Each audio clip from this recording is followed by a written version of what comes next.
ये वो खत हैं जो मुझे उसके घर से मिले हैं। अदनान ने भेजे थे ज़मरुद को। मैं जानती थी।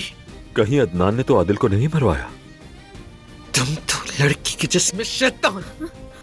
तुम्हारा अदनान के साथ खुफिया ताल्लुक ठना है ना? अब्बास और अदनान अब एक दूसरे के दुश्मन हैं, जानती हो? अदनान ने आदिल को मार डाला।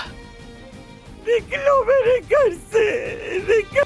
अब्बास सोहा घर पे मौजूद नहीं है और फोन भी नहीं उठा रही है वो। तो बहुत हैंडसम लग रहे हैं मिस्टर रुस्तम।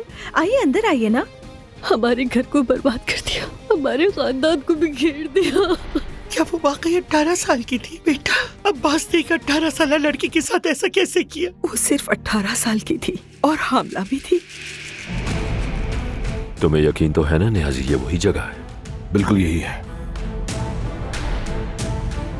आपने मेरे खत कितने में बेचे? मलिहा आपा को खत मिले थे, उन्होंने वो अब्बास साहब को भेज दिए। ये भी रख सकती हो, ये सब तुम ले लो। हम पर तुम्हारा कर्ज है बेटी, जो हमें अपनी इज्जत से अदा करना है।